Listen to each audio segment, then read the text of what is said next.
नमस्कार दोस्तों, मैं रीना आपके अपने channel Reena kitchen recipe and blogs में स्वागत करती हूँ।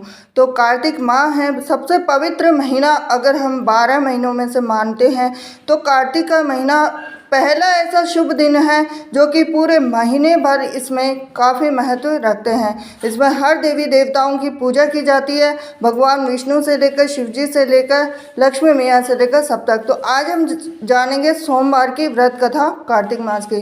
तो एक नगर में बहुत ही धनवान साहूकार रहता था। उसके घर में धन की कमी नहीं थी, परंतु वह बहुत दुखी था क्योंकि उसके कोई पुत्र नहीं था। वह इसी चिंता में दिन रात दुखी रहता था। पुत्र की कामना के लिए वह प्रत्येक सोमवार शिव जी का व्रत और पूजन किया करता था तथा सायंकाल मंदिर जाकर शिव जी के सामने दीपक जलाया करता था।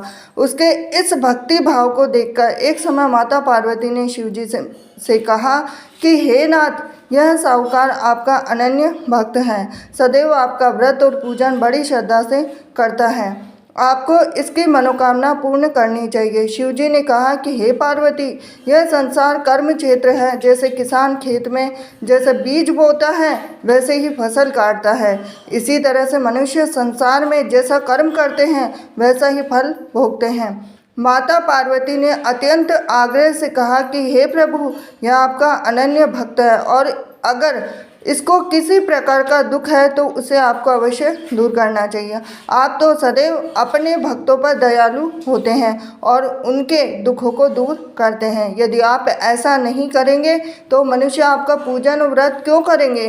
तो माता पार्वती का ऐसा आग्रह देखकर शिव जी कहने लगे कि हे पार्वती, इसके कोई पुत्र नहीं है, इसकी इसी चिंता में यह अति दुखी रहता है। अब इसके भाग्य में पुत्र न होने पर मैं इसको पुत्र की प्राप्ति तो दे सकता हूँ, परंतु वह भी 12 वर्ष तक जीवित रहेगा। इसके पश्चात वह मृत्यु को प्राप्त हो जाएगा। इससे अधिक मैं इसके लिए कुछ भी नहीं कर सकता हूँ।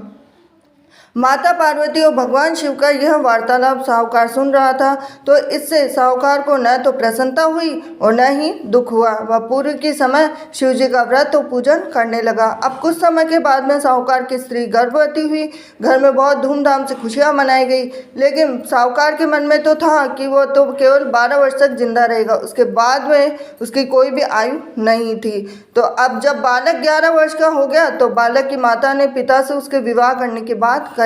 अब साहूकार बोला कि अभी तो इसको पढ़ाई लिखाई के लिए काशी भेजो, फिर उसके बाद में इनका विवाह करेंगे। अब साहूकार ने बालक के मामा को बुलाकर उसको बहुत सारा धन देकर बालक को काशी पढ़ने भेज दिया। अब रास्ते में जावे तो यज्ञ ब्राह्मण को करावे, दक्षिणा देते हुए जावे। तो दोनों मामा भांजे यज्ञ करते हुए गए, ब्राह्मण को भोजन कराते हुए गए। अब रास्ते में एक शहर पड़ा और उस शहर के राजा की कन्या का विवाह हो रहा था, परंतु जो राजकुमार विवाह करने के लिए आया था वो तो खुद ही करना था।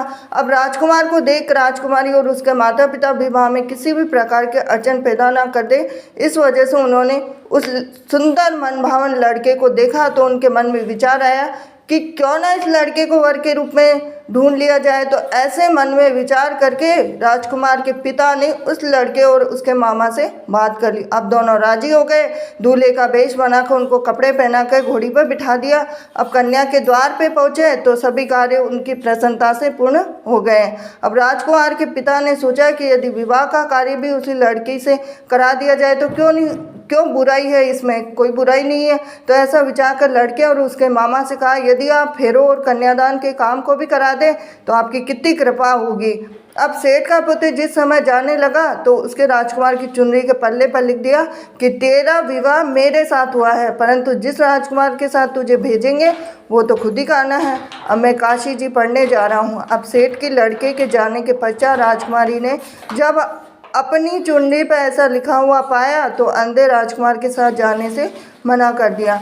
अब उसने अपने माता पिता को सारी बात बता दी और कहा कि यह मेरा पति नहीं है, मेरा विवाह इसके साथ नहीं हुआ, मेरा विवाह तो जिसके साथ हुआ जो काशी जी पढ़ने गया है।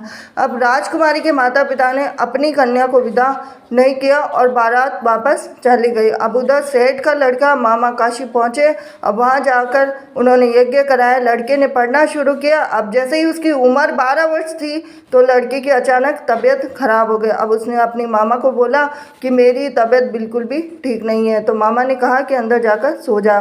थोड़ी देर में ही उनके प्राण निकल गए। जब उसके मामा ने कहा कि उसका भांजा मृत पड़ा तो रोना पीटना मचा दूंगा, तो यज्ञ का काम अधूरा रह जाएगा। अब यज्ञ का कार्य जैसे ही समाप्त हुआ तो सबने रोना पीटना शुरू कर दिया। अब उधर से माता पार्वती और शिव जी जा रहे थे। जब उन्होंने ज़ोर ज़ोर से रोने की आवाज़ सुनी तो पार्वती जी कहने लगे कि हे नाथ, कोई दुखिया रो रहा है, इसके कष्ट को दूर कीजिए। जब शिव पार्वती वहाँ पहुँचे तो उन्होंने पाया कि वहाँ एक लड़का था, उसको आपने वरदान से उत्पन्न हुआ है। तो शिव जी ने कहा कि हे पार्वती, इसकी आयु इतनी ही थी, वह भोग चुका है। तो पार्वती जी ने कहा कि हे नाथ, इस बालक को और आयु दे दो, नहीं तो इसका माता पिता तड़प तड़प कर ही मर जाएंगे।